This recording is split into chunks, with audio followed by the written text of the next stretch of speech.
Nakakalungkot na balita ang bumulaga sa atin ngayong tanghali sapagkat ang ating idolong si Francis Leo Marcos ay inaresto sa salang Republic Act 8050 o ang tinatawag na optometry law.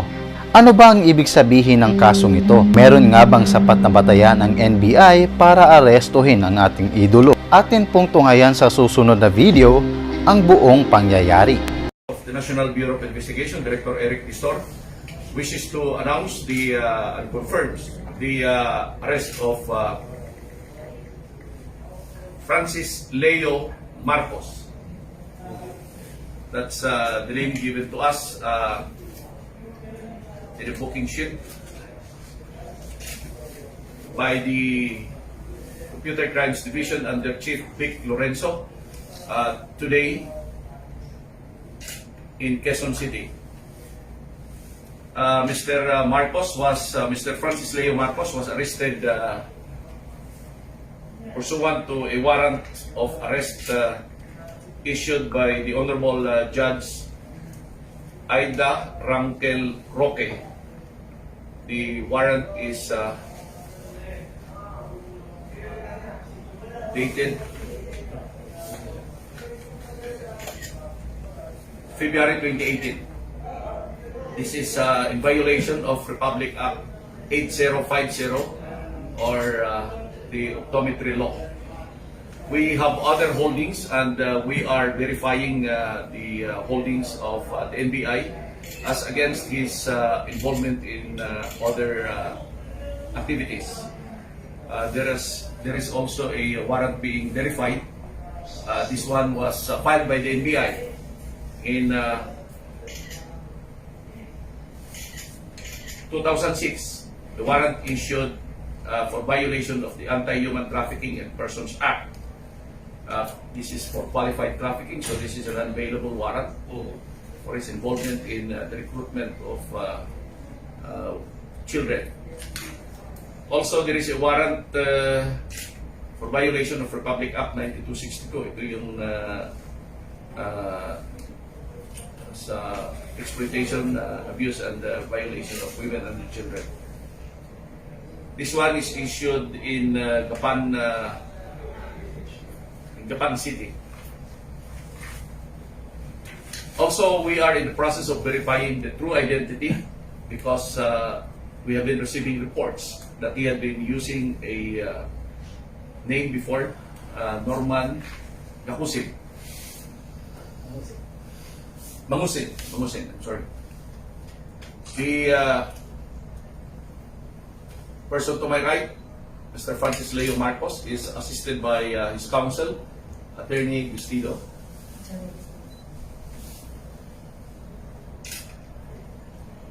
And the arresting division is led by no less than the Chief Vic Lorenzo. The accused in the warrants, 3 warrants so far we have, is advised again of his right counsel as he has counsel. He is assisted by counsel. He is also again advised of his right before the media, of his right to remain silent, and of his right to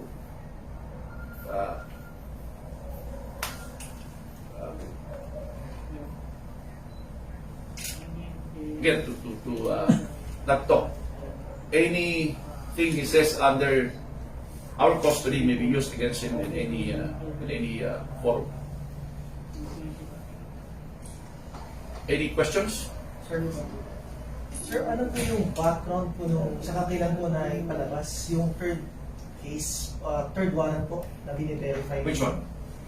Yung sub 9262? Yung last two, sir, na na-file, yung isa po sa 2006, sir, yung final po ng NBI.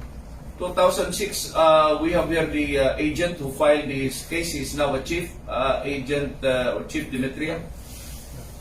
Chief Demetria? Sure. He used to be my agent. I understand I was the chief of the Anti-Human Trafficking Division when we filed this case. Saan, sir? So happy pa ako na. Dito sa Manila. Yes, sir. And the agent at that time, who is now the chief, is Agent Demetria. Tapos sir, yung isa po, yung sagapan.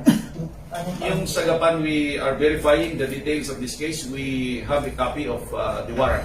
This is a verified warrant. So basically, sir, This is for 9262, abandonment of women, abuse of women and children. you would like to say something, sir? If accused Francis Leo would like to respond to the media, Ganito po yan.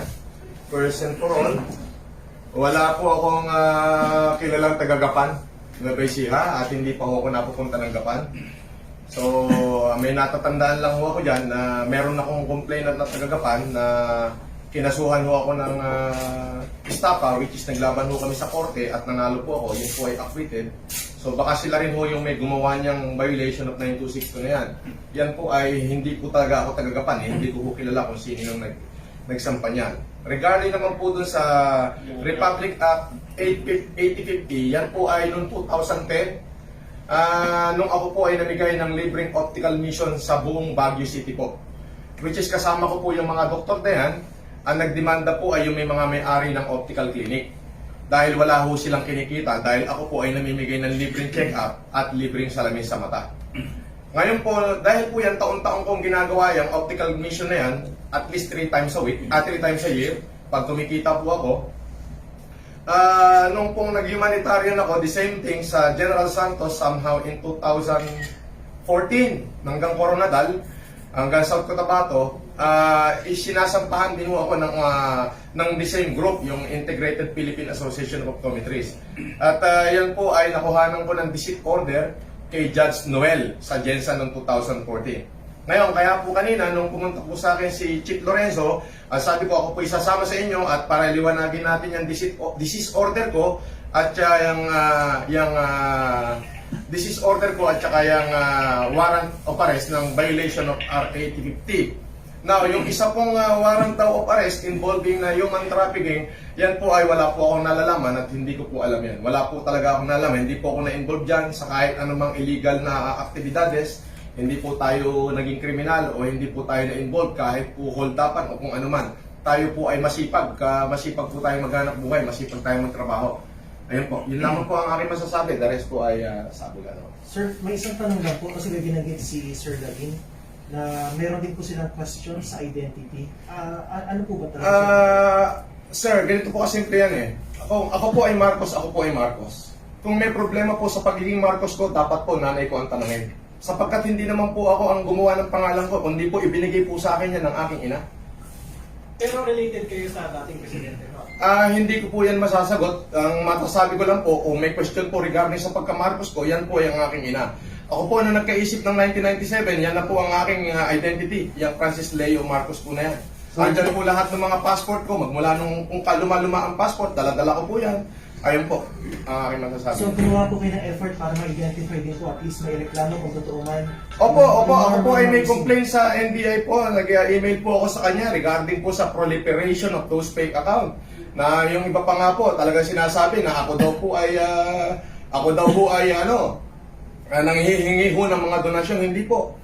Nagkaroon lamang po ako ng tamang kaisipan. Ngayon pumutok yung lockdown.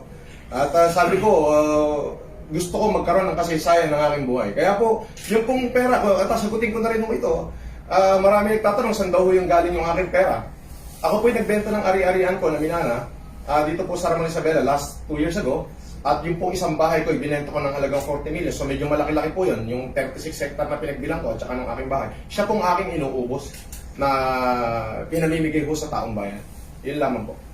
Sir, for the record, hindi ikaw si Norman Manguso. Hindi po. Sir Davin, sir, ano pong mangyayari ngayon? Kasi available po yung galing po sa Baguio na warrant. Pero meron po kayong mga verify po ng mga warrant against Mr. Marcos. Siya po ba i-release? we will serve these warrants on this person. So basically, nadidetain siya. Mag-detain siya, sir, Yes. for time being. And since sir, non-available po yung isang complaint until such time po na umabot po ito sa Until DOJ. such time that the warrant is either recalled, lifted, or there is a court order by the issuing court of the warrant. Okay. Okay, thank you. Thank you, sir. Anything more? Yun na po. No, clear na, sir. Sir, saan siya i-detain? When Sir Marcos, ikaw, ano? Dito muna for security reasons, we will have to take care of that. That would all depend now with the chief after consultation with us and the director. If we will be brought down to the jail, no? But we have some security considerations. Thank you po, sir. Titingnan namin kung kasi may mga ibang high value detainees kami. Okay. So we will have to take that into consideration. Ano masasabi mo, Mr. Marcos, na ikaw ay ma-detain ngayon sa mga Yan po ay hindi ko masasagot ngayon yan. Abogado ko na masasagot dyan. Ang masasabi ko lamang po ay yun po, talaga pong tayo napag-iinitan lamang po. Pero wala naman pong problema. Patutunayan po natin sa korte yan lahat ng mga allegation po na yan. Okay. Yun lang. Thank you po. Thank you. Maraming salamat. Thank you.